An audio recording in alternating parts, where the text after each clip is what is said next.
देश के एक ऐसे आईएएस अफसर की जिनके ऊपर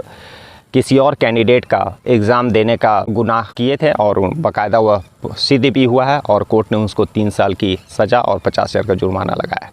तो वह आईएएस अफसर कौन है, उनके बारे में जानेंगे और सारा वाकया क्या है उसके बारे में जानते हैं। नमस्कार, मैं हरेंद्र और दरअसल 2019 बैच के एक नवीन तनवर बोल करके एक आईएएस अफसर है, उत्तराखंड में तैनात है और वहाँ पर जो है डीआरडीए में सब उपायुक्त के पद पर तैनात है। और यह मामला 9-10 साल पहले का है। 13 दिसंबर 2014 को जो आईबीपीएस कलर के लिए परीक्षा कंडक्ट करती है, वैसे ही 13 दिसंबर 2014 को भी एक सेंटर पर आईबीपीएस कलर का परीक्षा चल रहा था। उस सेंटर पर जहां पर आईबीपीएस कलर का परीक्षा कंडक्ट हो रहा था, वहां पर सीबीआई को गुप्त सूचना मिली थी कि कुछ लोग वहां पर दूसरे कैंडिडेट, कमज़ोर कैंडिडेट के स्थान पर आकर के परीक्षा दे रहे हैं। इसीलिए सीबीआई ने लोकल पुलिस के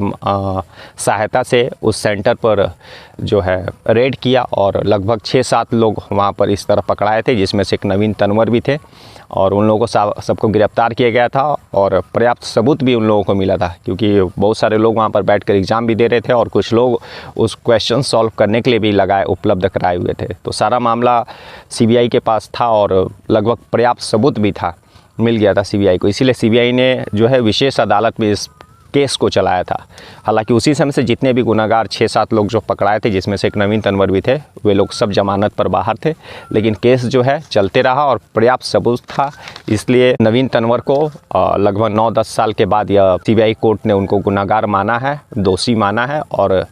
3 वर्ष का कठोर सज़ा और 50,000 अतिरिक्त जुर्माना भी उनके ऊपर लगाया है। तो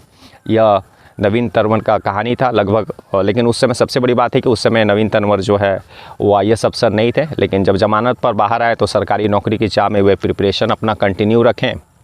तैयारी अपना लगातार करते रहे और फिर यूपीएससी का परीक्षा दिए और 2019 में उनका यूपीएससी क्रैक हुआ और जो उन्होंने अपना हिमाचल प्रदेश जो सेलेक्ट किया था, वह हिमाचल प्रदेश भी कैडर उनको मिला और वहाँ पर सब उपायुक्त के पद पर उनकी तैनाती भी हुई डीआरडी में और तब से वहाँ पर वे ड्यूटी कर रहे थे। लेकिन लगातार उनके दिलो दिमाग में यह बात चल रहा था कि जो पहले उन्होंने गुनाह किया है और वह केस को सीबीआई कोर्ट में चल रहा है, उसका कभी भी निर्णय आ सकता है और उनकी नौकरी जा सकती थी और हुआ भी वही। ठीक 2019 में उनका सिलेक्शन हुआ, सारा ट्रेनिंग हुआ, फिर वो जिस हिमाचल प्रदेश जो कैडर उन्होंने डाला था वह भी उनको मिला और तब से वे अभी सर्विस में भी थे और इसी बीच जो है सर्विस के लगभग 4 साल के बाद उनका कोर्ट का फैसला भी आ गया और उनको 3 साल की सज़ा और 50,000 अतिरिक्त जुर्माना हो गया। और जैसा कि रूल भी है कि कोई भी सरकारी अफसर जो है अगर 2 दिन से ज़्यादा जेल में रहता है तो ऑटोमेटिक वह जो है अपने पद से सस्पेंड हो जाता है। तो इसलिए राज्य सरकार ने उनको सस्पेंड भी कर दिया है और वे सस्पेंड भी हो गए हैं और फिलहाल अभी कोर्ट से उनको सज़ा हो गई है, लेकिन वे फिर ज़मानत लेकर के बाहर हैं। अभी उनके पास फ़िलहाल यही ऑप्शन है कि वे ऊपरी कोर्ट में अपना अर्जी दे सकते हैं और फिर से उनके गुनाहों की जांच होगी, सारे सबूतों की जांच होगी और फिर उसके बाद क्या फ़ैसला आता है वह तो आने वाला समय बताएगा। लेकिन फिलहाल अभी इतना यह न्यूज़ है, इतना यह जानकारी है कि शायद यह देश का एक पहला ऐसा मामला होगा जिसमें कोई आईएएस अफसर ऐसे केस में गुनाहगार है जो परीक्षा से संबंधित है और बाकायदा उसको सज़ा भी हुई आईएएस बनने के बाद। बहुत सारे आईएएस के ऊपर केसेस चले हैं और फैसला भी आया, लेकिन यह परीक्षा से रिलेटेड मामला आई थिंक देश में पहला होगा जिसमें एक आईएएस रैंक के अफसर ने कभी दूसरे के स्थान पर परीक्षा दी और उसकी गिरफ्तारी भी हुई, सारे सबूत भी कोर्ट में पेश हुए, कोर्ट ने भी उनको दोषी माना और बाकायदा उनको सज़ा भी हुई। विशेष कोर्ट का जो फैसला आया नवीन तनवर के केस में वह मार्च 2024 में ठीक 9 साल के बाद और उसके बाद से फिर इनको जो है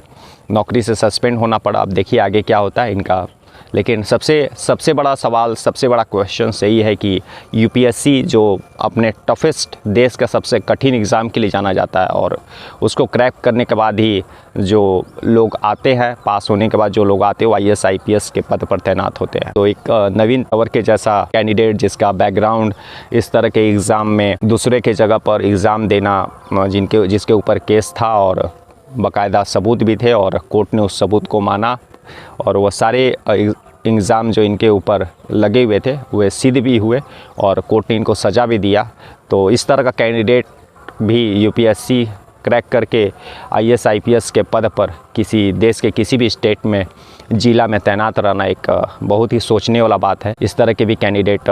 मतलब जिनका बैकग्राउंड इस तरह का रहा है, वे लोग भी क्रैक करके इस तरह के सर्विस में आ रहे हैं। बहुत ही यह एक गंभीर विषय है। तो चलिए देखते हैं आगे इस केस में क्या होता है। लेकिन फ़िलहाल तो ये है कि एक IAS अफसर जो किसी ज़िले का उपायुक्त था, उसको इसलिए अपनी नौकरी गंवानी पड़ी, इसलिए उसको सस्पेंड होना पड़ा क्योंकि उसके ऊपर किसी दूसरे कैंडिडेट का एग्ज़ाम देने का गुनाह सिद्ध हुआ और कोर्ट ने उसको सज़ा दी। तब तक के लिए नमस्कार। कल हम लोग फिर मिलेंगे कोई एक ऐसे ही वायरल